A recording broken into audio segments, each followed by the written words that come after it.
नमस्कार दोस्तों, स्वागत है आपका हमारे चैनल नीलकंठ ज्ञान में। प्रिय भक्तों, आज हम आपको एक ऐसे धन लक्ष्मी मंत्र के बारे में बताने जा रहे हैं जिससे आपके सारे दुख, दरिद्रता, धन की कमी, सुख शांति न होना आदि परेशानियों से आपको निजात मिल सकती है। दूसरी ओर कुछ ऐसे भी भक्त होते हैं जो अपनी थोड़ी सी ही भक्ति और श्रद्धा के दम पर किसी भी देवी देवता को प्रसन्न करके उनका आशीर्वाद और कृपा पा लेते हैं, जिसके चलते वह हमेशा धनवान और खुशहाल तथा जीवन में हर सुख का आनंद प्राप्त कर लेते हैं। यदि आप अपने बुरे वक्त और गरीबी से या अन्य किसी परेशानी से जूझ रहे हैं और आपको कोई रास्ता नहीं दिख रहा है, ना तो आपका भाग्य बदल रहा है और आप हमेशा परेशान रहते हैं,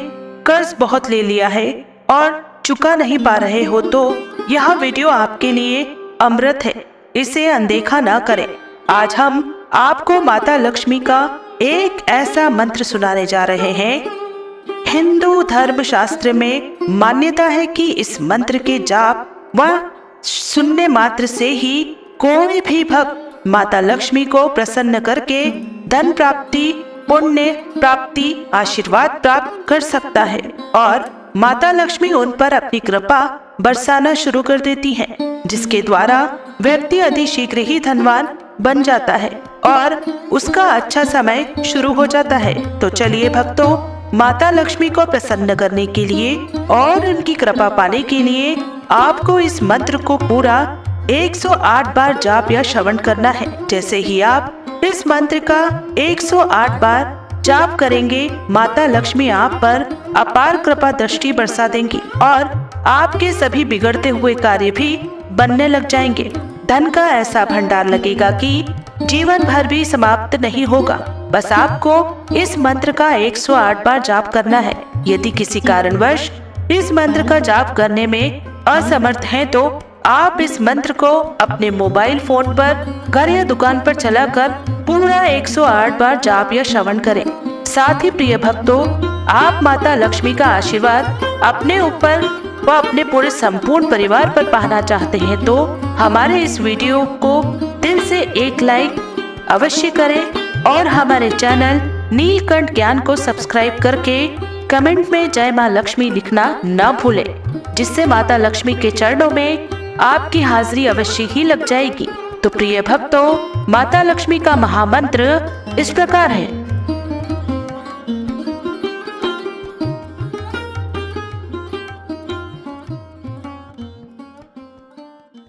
ओम ह्रीं श्रीं क्लीं श्रीं क्लीं वित्तेश्वराय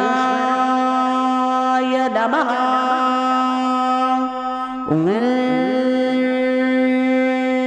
ह्रीं श्रीं क्लीं श्रीं क्लीं वित्तेश्वराय नमः। ओम ह्रीं श्रीं क्लीं श्रीं क्लीं वित्तेश्वराय नमः। ओम ह्रीं श्रीं क्लीं श्रीं क्लीं वित्तेश्वराय नमः। ओम ह्रीं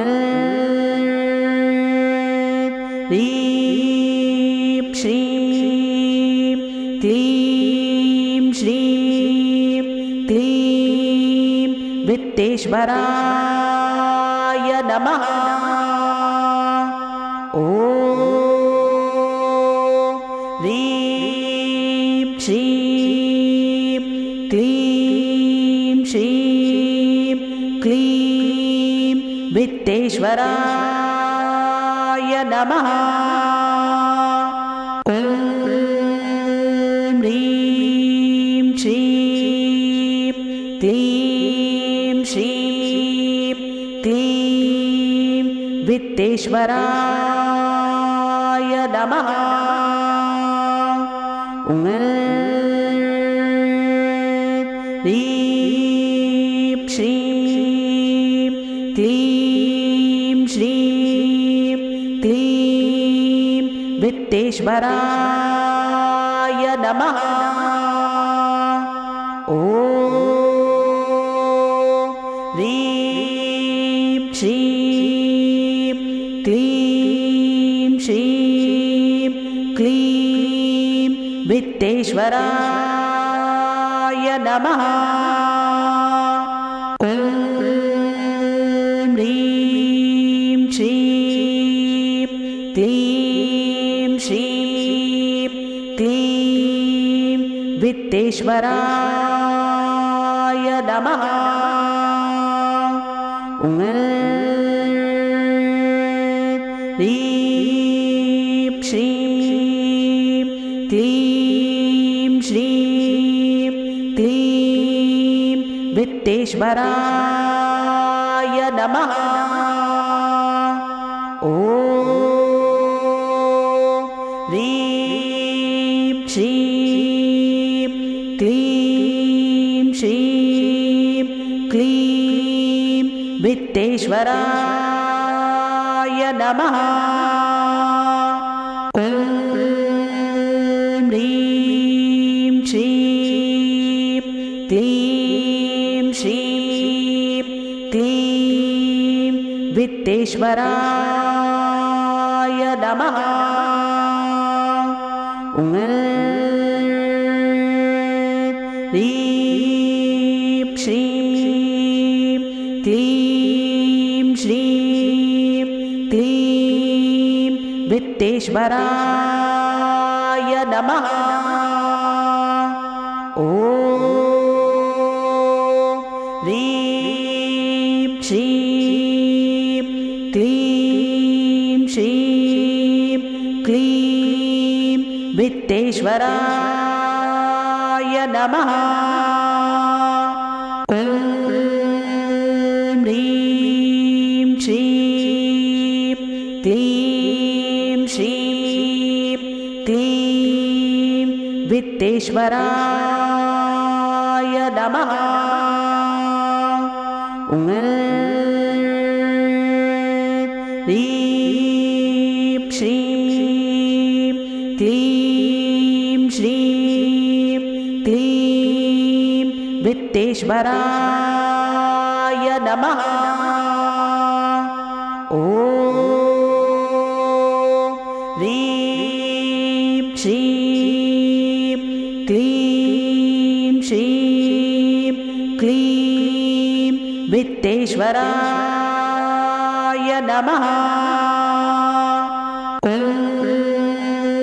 ह्रीं श्रीं क्लीं श्रीं क्लीं वित्तेश्वराय नमः। ॐ ह्रीं श्रीं क्लीं श्रीं क्लीं वित्तेश्वराय नमः। ॐ ह्रीं श्रीं क्लीं श्रीं क्लीं वित्तेश्वराय नमः। ॐ ह्रीं श्रीं क्लीं श्रीं क्लीं वित्तेश्वराय नमः। ॐ ह्रीं श्रीं क्लीं श्रीं क्लीं वित्तेश्वराय नमः। ॐ ह्रीं श्रीं क्लीं श्रीं क्लीं वित्तेश्वराय नमः।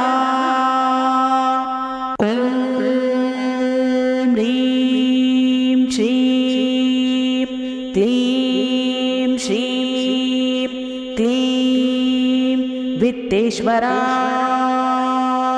नमः। ॐ ह्रीं श्रीं क्लीं श्रीं क्लीं वित्तेश्वराय नमः। ॐ ह्रीं श्रीं क्लीं श्रीं क्लीं वित्तेश्वराय नमः। ॐ ह्रीं श्रीं क्लीं श्रीं क्लीं वित्तेश्वराय नमः। ॐ ह्रीं श्रीं क्लीं श्रीं क्लीं वित्तेश्वराय नमः। ॐ ह्रीं श्रीं क्लीं श्रीं क्लीं वित्तेश्वराय नमः। ॐ ह्रीं श्रीं क्लीं श्रीं क्लीं वित्तेश्वराय नमः। ॐ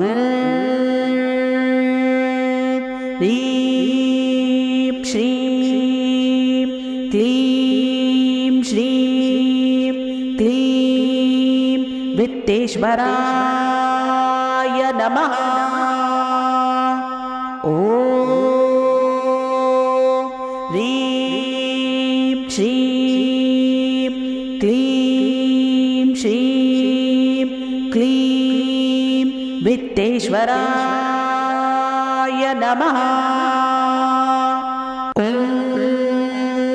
ह्रीं श्रीं क्लीं श्रीं क्लीं वित्तेश्वराय नमः। ॐ ह्रीं श्रीं क्लीं श्रीं क्लीं वित्तेश्वराय नमः। ॐ ह्रीं श्रीं क्लीं श्रीं क्लीं वित्तेश्वराय नमः। ॐ ह्रीं श्रीं क्लीं श्रीं क्लीं वित्तेश्वराय नमः। ॐ ह्रीं श्रीं क्लीं श्रीं क्लीं वित्तेश्वराय नमः। ॐ ह्रीं श्रीं क्लीं श्रीं क्लीं वित्तेश्वराय नमः। ॐ ह्रीं श्रीं क्लीं श्रीं क्लीं वित्तेश्वराय नमः। ॐ ह्रीं श्रीं क्लीं श्रीं क्लीं वित्तेश्वराय नमः। ॐ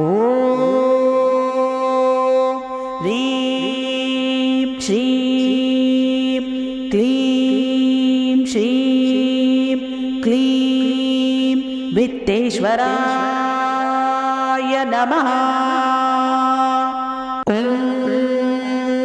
ह्रीं श्रीं क्लीं श्रीं क्लीं वित्तेश्वराय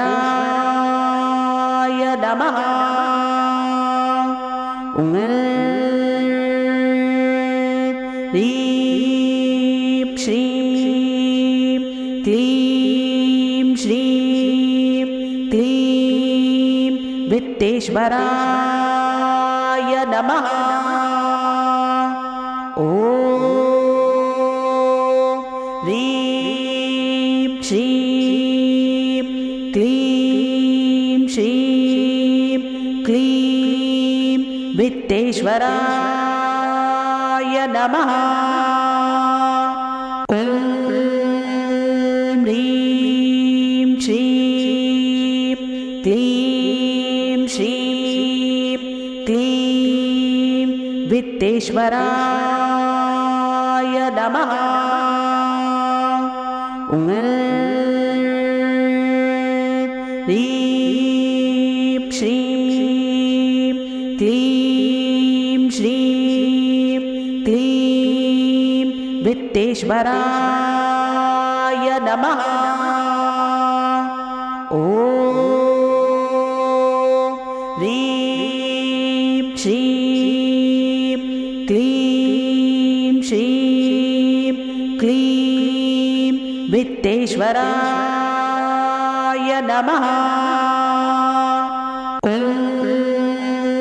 ह्रीं श्रीं क्लीं श्रीं क्लीं वित्तेश्वराय नमः। ॐ ह्रीं श्रीं क्लीं श्रीं क्लीं वित्तेश्वराय नमः। ॐ ह्रीं श्रीं क्लीं श्रीं क्लीं वित्तेश्वराय नमः। ॐ ह्रीं श्रीं क्लीं श्रीं क्लीं वित्तेश्वराय नमः। ॐ ह्रीं श्रीं क्लीं श्रीं क्लीं वित्तेश्वराय नमः। ॐ ह्रीं श्रीं क्लीं श्रीं क्लीं वित्तेश्वराय नमः। ॐ ह्रीं श्रीं क्लीं श्रीं क्लीं वित्तेश्वराय नमः।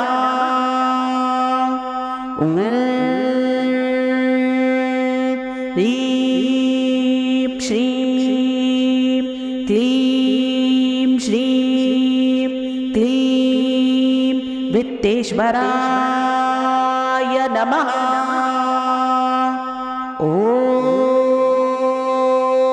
ह्रीं श्रीं क्लीं श्रीं क्लीं वित्तेश्वराय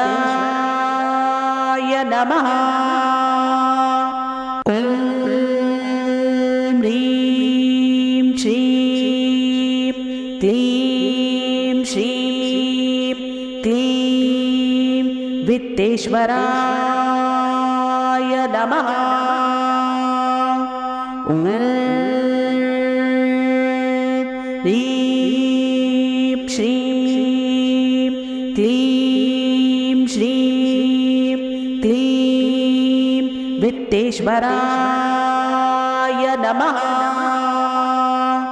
ॐ ह्रीं श्रीं क्लीं श्रीं क्लीं वित्तेश्वराय नमः। ॐ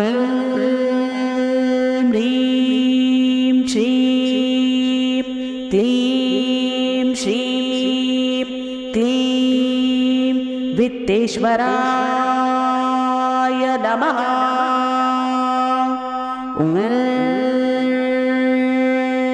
ह्रीं श्रीं क्लीं श्रीं क्लीं वित्तेश्वराय नमः। ॐ ह्रीं श्रीं क्लीं श्रीं क्लीं वित्तेश्वराय नमः। ॐ ह्रीं श्रीं क्लीं श्रीं क्लीं वित्तेश्वराय नमः। ॐ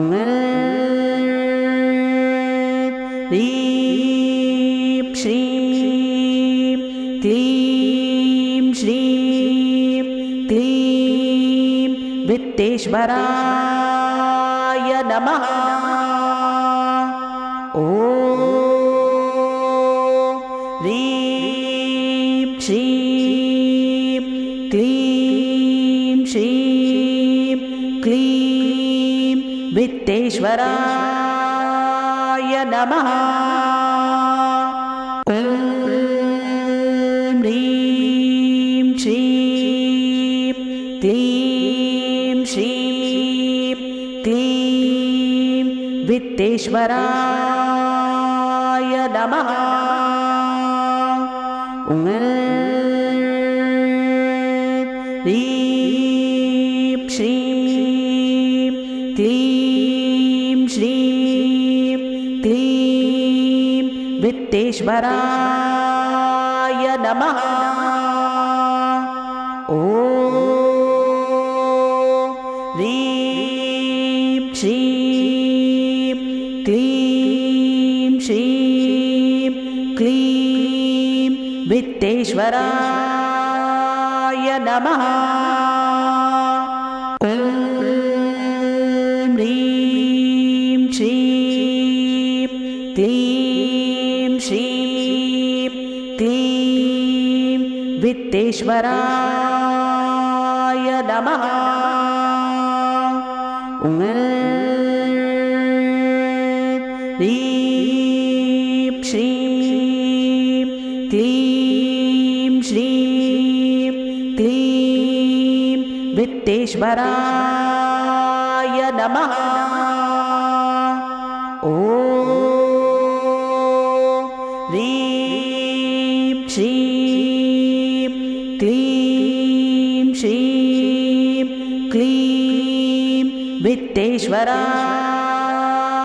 नमः। ॐ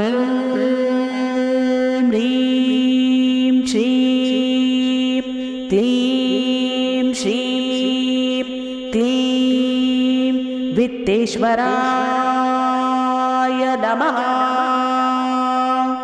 ॐ ह्रीं श्रीं क्लीं श्रीं क्लीं वित्तेश्वराय नमः। ॐ ह्रीं श्रीं क्लीं श्रीं क्लीं वित्तेश्वराय नमः। ॐ ह्रीं श्रीं क्लीं श्रीं क्लीं वित्तेश्वराय नमः। ॐ ह्रीं श्रीं क्लीं श्रीं वित्तेश्वराय नमः। ॐ ह्रीं श्रीं क्लीं श्रीं क्लीं वित्तेश्वराय नमः। ॐ ह्रीं श्रीं क्लीं श्रीं क्लीं वित्तेश्वराय नमः। ॐ ह्रीं श्रीं क्लीं श्रीं क्लीं वित्तेश्वराय नमः। ॐ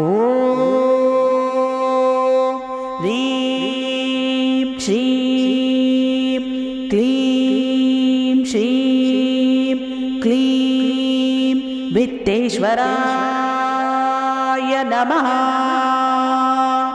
ॐ ह्रीं श्रीं क्लीं श्रीं क्लीं वित्तेश्वराय नमः। ॐ ह्रीं श्रीं क्लीं श्रीं क्लीं वित्तेश्वराय नमः। ॐ ह्रीं श्रीं क्लीं श्रीं क्लीं वित्तेश्वराय नमः। ॐ ह्रीं श्रीं क्लीं श्रीं क्लीं वित्तेश्वराय नमः। ॐ ह्रीं श्रीं क्लीं श्रीं क्लीं वित्तेश्वराय नमः। ॐ ह्रीं श्रीं क्लीं श्रीं क्लीं वित्तेश्वराय नमः। ॐ ह्रीं श्रीं क्लीं श्रीं क्लीं वित्तेश्वराय नमः। ॐ ह्रीं श्रीं क्लीं श्रीं क्लीं वित्तेश्वराय नमः। ॐ ह्रीं श्रीं क्लीं श्रीं क्लीं वित्तेश्वराय नमः। ॐ ह्रीं श्रीं क्लीं श्रीं क्लीं वित्तेश्वराय नमः। ॐ ह्रीं श्रीं क्लीं श्रीं क्लीं वित्तेश्वराय नमः। ॐ ह्रीं श्रीं क्लीं श्रीं क्लीं वित्तेश्वराय नमः। ॐ ह्रीं श्रीं क्लीं श्रीं क्लीं वित्तेश्वराय नमः। ॐ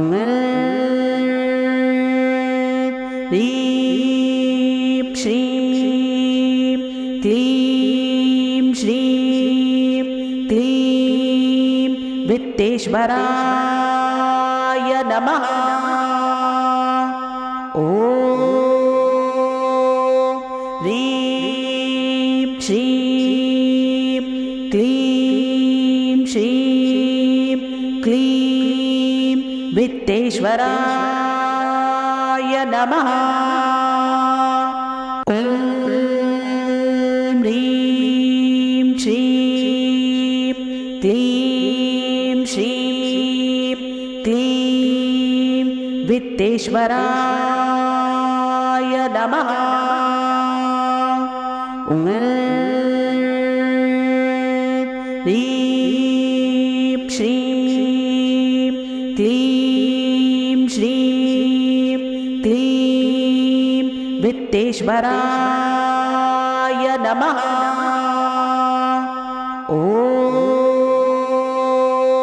ह्रीं श्रीं क्लीं श्रीं क्लीं वित्तेश्वराय नमः। ॐ ह्रीं श्रीं क्लीं श्रीं क्लीं वित्तेश्वराय नमः। ॐ